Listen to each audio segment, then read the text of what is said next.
Прывітанне, я тёця Іра, которой да ўсяго ёсць справы, а вы на маім канале. Сёння нам ёсць справы да таго, як жывуць маладыя сем'і з бацькамі маладога мужа. Мы уже собрались на рыбалку, все, мы завтра сходим, и потом все твои дела. Мои дела, это твои в том числе, и твоя семья. Что, ты нормально, Содрал, что ли? не могу уже больше. Успокойся.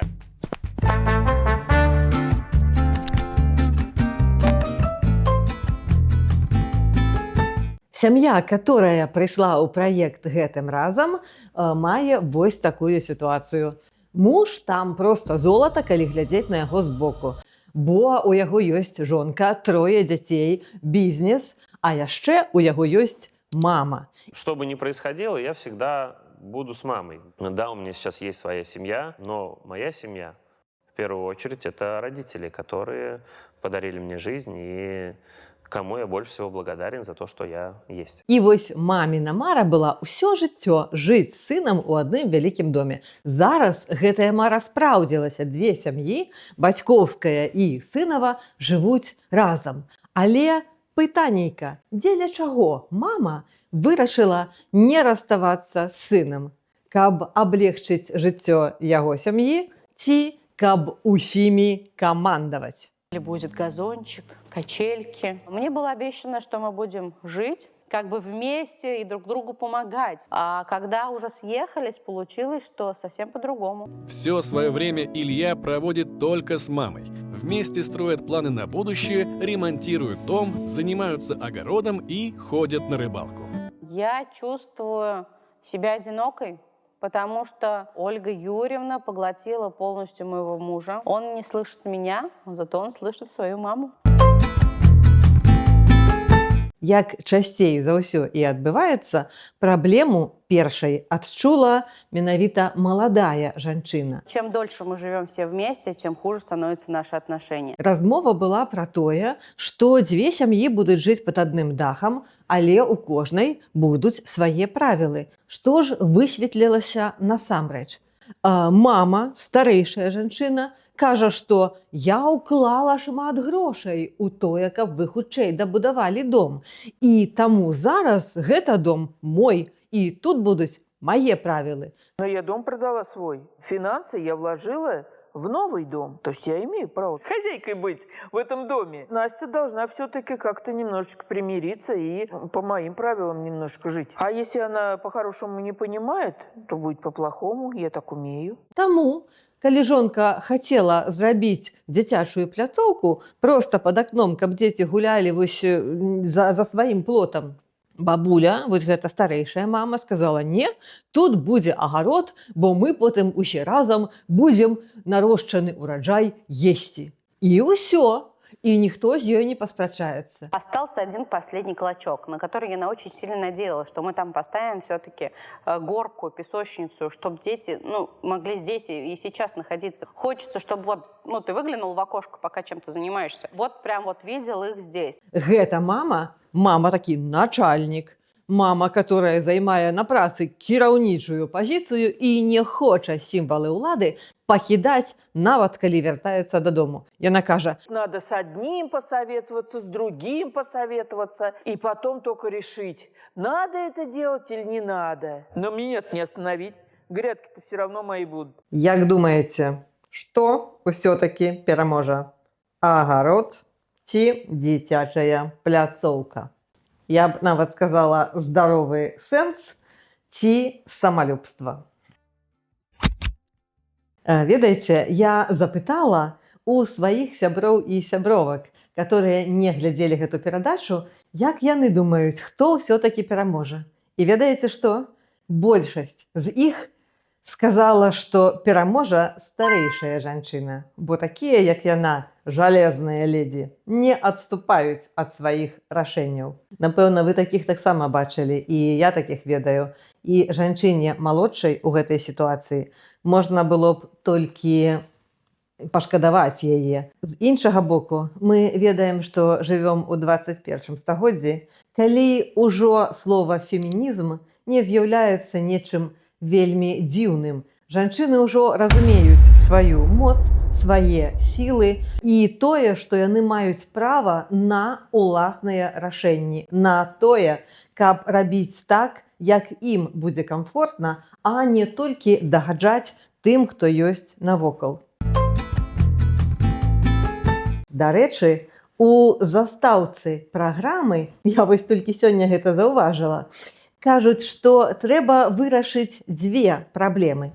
Дапамагчы даросламу мамачкінаму сынку стаць мужчынам і дапамагчы маме адпусціць свайго дарослага сына. Ніхто нават не кажа, што ёсць праблемы ў маладых жанчын, бо маладыя жанчыны вельмі усвядомленыя ў сваёй большасці. І ў іх якраз праблемаў няма. Праблема толькі ў тым, што іх не хочуць заўважаць і да іх меркавання не лічаць патрэбным прыслухоўвацца. Пачнём, як звычайна, з цэнтральнай фігуры праекта. Гэта сыначка-карзіначка. І вось ён у нас якраз не бачыць аніводнае праблемы. Ён лічыць, што калі ён зарабляе грошы і прыносіць іх у хату, калі ён нікога не б'е і не п'е, то сітуацыя ўжо цалкам ок. Па яго меркаванню, праблема ў жанчынах. У мамы и Насти конфликт. С ними надо прорабатывать этот вопрос. Ён нават адмаўляецца прымаць удзел у тых практыкаваннях, которые раіць яму псіхолог, бо са мною ўсё ў парадку. Вось такое ў яго меркаванне. Пазней, калі ўсё ж такі лёс прыцісне яго да сцяны, а так абавязкова будзе і ў праекце, і па-за праектам, то вось калі лёс прыцісне яго да сцяны, яго прымусяць усё-такі усвядоміць, што мама не можа замяніць усю сям'ю. Але пра гэта раскажам пазней. Пагаворым пра маму. Мама прывыкла быць ва ўсім самай-самай правай. Мама мае рацыю, і гэта адзіны закон, па которому жыве ўся сям'я. Она со мной не согласится, я приму какие-то жесткие меры. Я умею поставить человека на свое место. Мама прымае рашэнні па таму, што дзе будуць садзіць, як распараджацца грашамі. Тое, што яе сыначка ажаніўся з пэўнай дзяўчынай, узгадняла таксама мама. Встретил Настю, она мне очень понравилась, она из хорошей семьи. Она дала, так сказать, зеленый свет нашему браку, нашим отношениям. Дарэчы, яшчэ адна цікавостка гэтай сям'і, чаго не было раней у тэлешоу «Мамачкін сынок». У гэтага хлопца поўная сям'я. Яго мама і тата жывыя, здаровыя, і вось яны да гэтага часу разам. А яшчэ у гэтай сям'і ёсць малодшая дачка, бо мама кажа, калі сыначка ўжо вырас і ажаніўся, і пэўны час жыў асобна ад яе, то нам з татам стала сумна, і я вырашыла, што нам трэба яшчэ адно дзіцятка. І вось зараз уже хлопец дарослы, а малодшая дачка ў іх 12 гадоў. Вось такую цацку сабе нарадзілі, і з ёй зараз цешацца, каб адчуваць сваю патрэбнасць яшчэ некаму. Я не супраць. Мне падабаецца, калі жанчыны нараджаюць дзяцей, бо больш няма каму гэтых дзяцей нараджаць.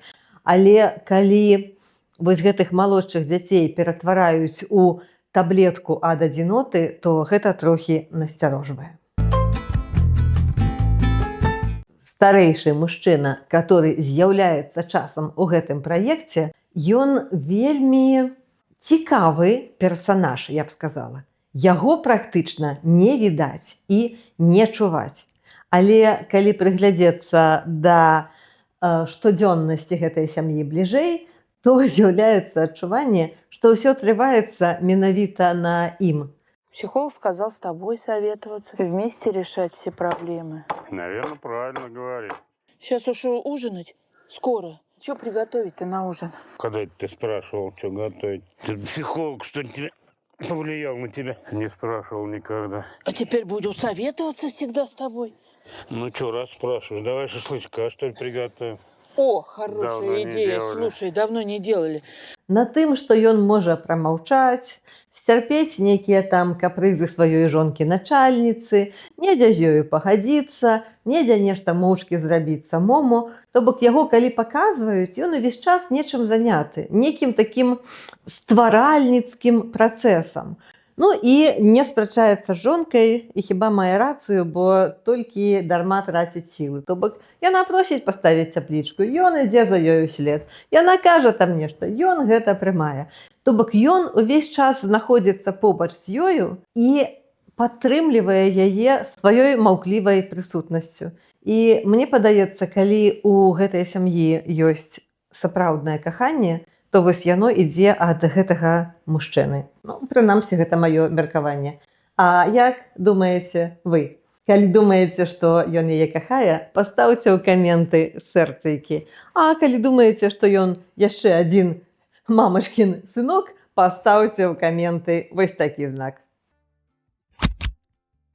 Яшчэ раз прыглядаючыся да гэтай дарослай сталай сям'і, которая ўжо шмат гадоў жыве разам, мне хочацца сказаць і пару словаў пра гэтую жанчыну. Яна з майго пакалення, прыкладна такая самая, як я па ўзросту, як мае сяброўкі, каляжанкі і як жанчыны з майго кола камунікацыі. Я вельмі часта бачу жанчын, которые забываюцца, што яны жанчыны. Ну, у нас было такое выхаванне. Нам казалі, што мы павінны будаваць камунізм, быць моцнымі, нідзе нікому не саступаць і ўвогуле забыць пра свае ўласныя жаданні. Нам казалі, што самае галоўнае ў жыцці – гэта справа, і спачатку трэба рабіць работу, а потым думаць пра сябе. Трэба аддаваць усе сілы радзіме і таму, каб пабудаваць светлую будучыню.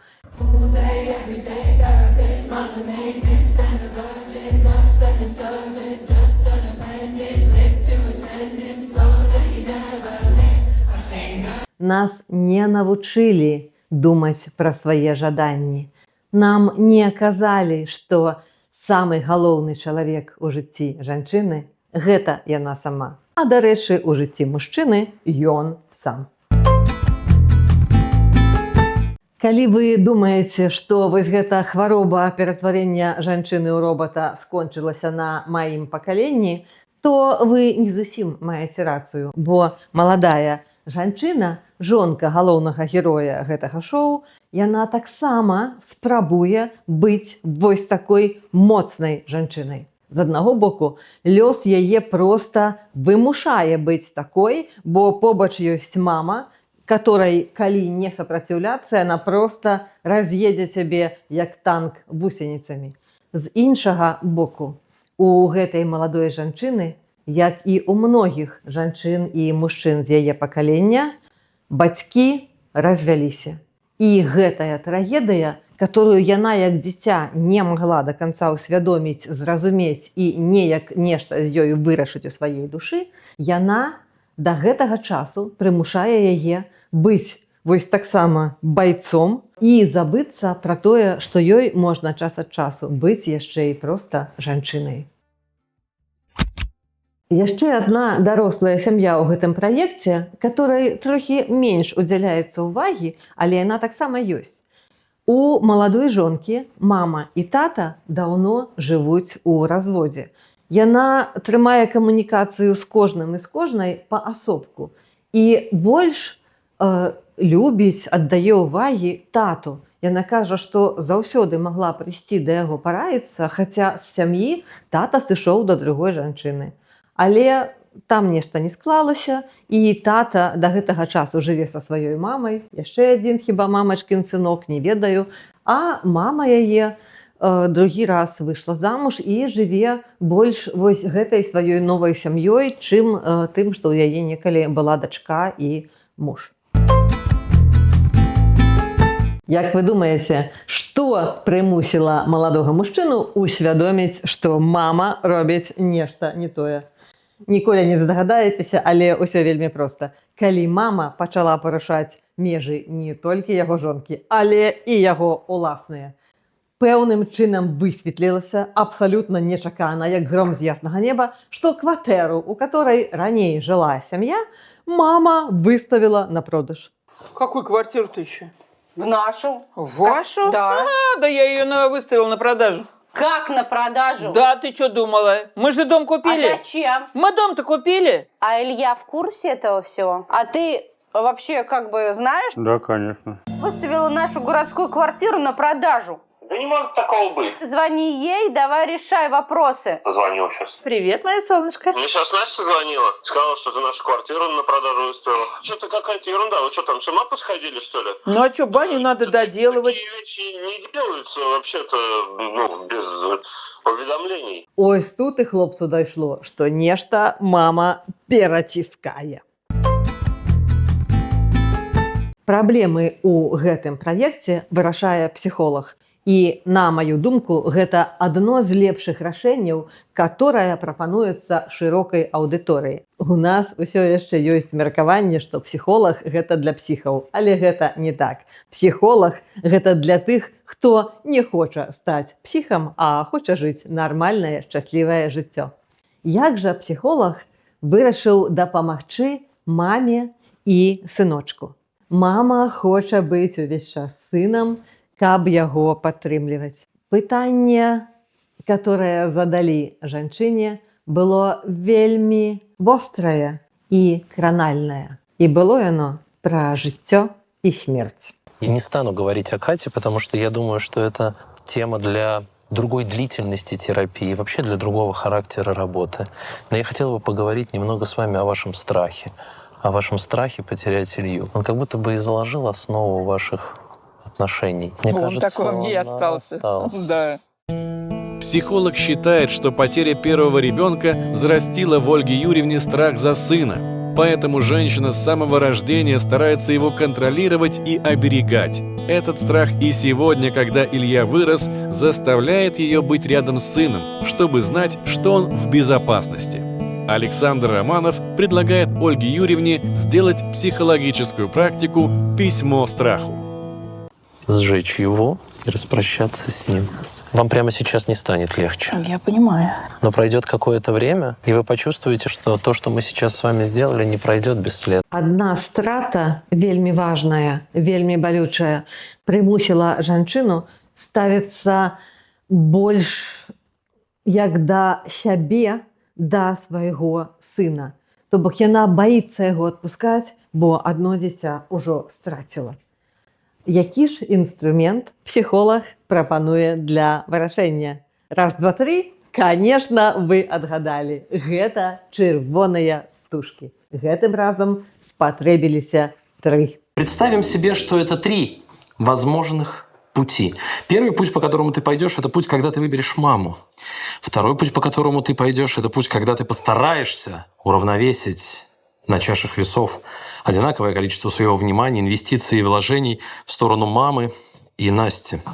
Ну и третий путь, когда Настя окажется твоей женой, будет ближе к тебе, а с мамой на определенной дистанции вы продолжите быть сыном и матерью. Попробуем разобраться, до какого момента мама будет рядом с тобой. Вот здесь Ольга Юрьевна уходит из твоей жизни. А теперь, пожалуйста, скажи, что ты здесь и сейчас чувствуешь? Я бы не хотел, чтобы вообще мама меня покинула. Скажите, пожалуйста, остановитесь вот здесь. А как вы здесь себя чувствуете? Как вы чувствуете себя, оглянувшись на жизнь своего сына, который прожил эту жизнь только с вами, и ему пришлось вывести за рамки своего внимания свою жену и своих детей? Нет, так не должно быть. Ольга Юрьевна А я уже здесь, меня уже нет. покидает. Я покидаю тебя. И эта дорога снова сворачивает ближе к первой, и ты снова остаешься один. Юрьевна покидает эту сцену, а вы остаетесь вместе со своей семьей. Вам грустно? Да, Но есть ли то, на что вы можете опереться? кажется, что да. И кажется, что эти кто-то на этой фотографии. Я гляжу на гэту жанчыну, і яе нібыта падмянілі. Праўда, вельмі рэдка ўдаецца ўбачыць вось такую эмацыйную змену за вельмі кароткі час ад адзінай псіхалагічнай тэхнікі. Есть у вас понимание, что в своем желании поехать к жене и в своем желании пойти, как вы сказали, Ольга Юрьевна, своей дорогой, вы признаете, что ваши семейные жизни – это две отдельные жизни. Конечно, две отдельные жизни. Илья, Я думаю, что надо пересмотреть наши отношения с мамой в первую очередь. Да. Сынок, мы построили этот дом, но я понимаю, что мы не можем жить вместе. у каждого своя дорога. Пра сына таксама можна сказаць, што ён змяніўся на вачах. Такое ўражанне, што да гэтага моманта ён проста не ўсведамляў, што яго мама некалі сыдзе з жыцця. Вельмі крута, што псіхолог знайшоў гэтыя 3 чароўныя стужачкі і змог праз вось такую практыку паказаць, якім шляхам зараз ідуць вось гэтыя людзі. Але самае, конечно, адчувальнае, што яна сказала, гэта тое, як змянілася яе меркаванне пра ўласнага мужа. Я посоветовалась с мужем. Ну, он адекватный у меня, товарищ. Прошло прям отлично. Вельмі цікава было назіраць за мужам вось гэтай мамы сыночка. Калі яна сказала, абсалютна разгубленая: «А ты ведаеш, мне псіхолог сказаў, што раіцца трэба не з сынам, а з табой». Яна просто гаварыла, і нібыта было просто відаць, як у яе ў галаве варочаюцца ўсе гэтыя думкі і сумневы. Все увлечения, которые у нас были с Илюшкой, они должны с тобой быть. Надо как-то мне переключиться с Илюшки на тебя. Правильно он и сказал. Ну да. Он уже вырос, а ты все его А маленьким я считаешь. все его это... Давай съедем куда-нибудь за город, за грибами. Давай за грибами На сгоняем. озеро куда-нибудь. на Да, рыбалку. можно, давай. І вось гэтае здзіўленне мужчыны, што а як гэта будзе далей? А што гэта мы будзем рабіць? Такое ўражанне, што пражыўшы разам усё жыццё, яны яшчэ не ўсвядомілі, кім адно аднаму з'яўляюцца і як ім жыць разам. Пра маладую гераіню гэтага праекта гаварыць асоба няма чаго. Яна ад самага пачатку выглядае, што больш-менш здарова глядзець на сітуацыю. Але вось яе крыўды часам выглядаюць дзіцячымі. І псіхолог гэта адзначыў. Ёй параілі напісаць на руцэ свой уласны ўзрост. І калі хочацца пакрыўдзіцца па-дзіцячаму, паглядзець на руку і ўзгадаць, што ты ўжо дарослая жанчына, которая мае права на ўласныя рашэнні і ўласнае меркаванне. Та травма, которая нанесена маленькой девочке, она все время как будто бы перепроигрывается тобой. И то, что произошло сейчас, это по большому счету твоя реакция на то, что происходило тогда. Но сейчас ты взрослый человек.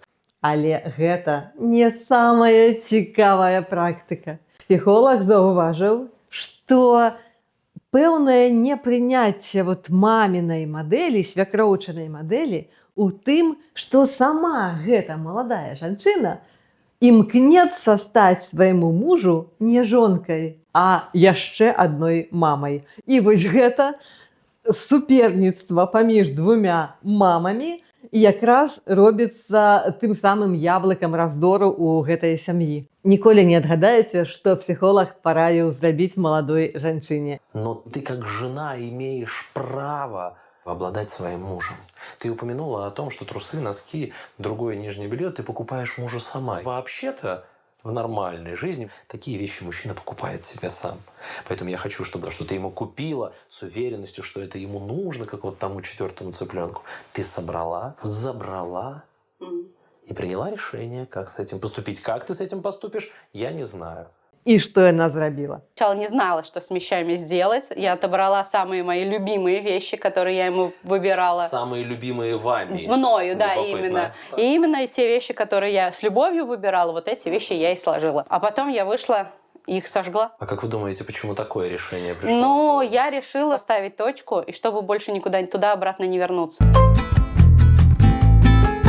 Канфлікт у сям'і гэта не зняло, бо непаразуменні паміж усімі яе членамі толькі разрасталіся.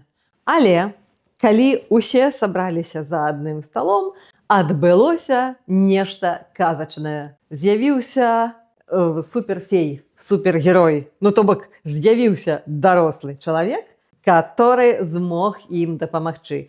А калі сказать зусім коротко, то бабло перемогло зло. Я считаю, что разговорами проблемы не решаются. Для спокойствия своей дочери и решения конфликта я выкупил дом вашей мамы, чтобы вы в конечном итоге не расстались со своим имуществом, да, и жили в семейном, так сказать, спокойствии. Для меня это шок. Ему огромное спасибо, что он, конечно, решил наши все, получается, проблемы. І такім чынам усе засталіся задаволеныя. Ну, хочацца проста адзначыць, што нават калі бацькі разводзяцца, не абавязкова, што бацька кідае сваё дзіця. Вось тут якраз прыклад таго, што дарослы адэкватны чалавек можа дапамагчы сваёй дачцэ і не толькі ёй, але і ўсёй сям'і, вось, которая стала для іх таксама роднай. Адна з высноваў, которая з'явілася ў мяне па прагляду пэўнай колькасці перадач, вельмі журналісцкая. Пытанне, чаму мы пра гэта гаворым і чаму гаворым пра гэта зараз. Справа ў тым, што ўсё большую папулярнасць набірае тэрмін гендерны песімізм, калі маладыя людзі выбіраюць не ствараць сем'і, а жыць паасобку, бо сям'я гэта вельмі складана, бо ў сям'і трэба ўмець трымаць нейкі баланс, недзе саступаць, недзе ісці на кампрамісы, недзе прымаць дарослыя рашэнні і гэтак далей. Гэта складана. І маладыя людзі не заўсёды хочуць ісці ў гэтыя складаныя сітуацыі. Колькасць разводаў у Беларусі расце штогод, а колькасць шлюбаў увесь час змяншаецца. Дзяржава нібыта спрабуе праблему вырашыць, нібыта ёсць нейкія праграмы для падтрымання маладых сямей, для таго, каб падняць нараджальнасць і гэтак далей, але ўражанне, што працуюць гэтыя праграмы, мякка кажучы, не вельмі эфектыўна. Ну дык вось для тых, хто ўсё-такі вырашыў стварыць сям'ю і сутыкнуўся з праблемамі, якраз і ёсць такія перадачы і такія агляды, которые вось мы з вамі разам робім. Ну то ёсць сэнс падумаць пра гэта, асабліва калі вы думаеце ў кампаніі той самай цёці Іры, мудрай, разумнай, прыгожай і которой да ўсяго ёсць справы. Калі вы згодныя з гэтай маёй думкай, то стаўце лайкі, падабайкі, колокольчики, подписывайтеся и приходьте яшчэ на канал, бо новое відэа з разбором праграмы пра мамчыных сынкоў абавязкова будзе.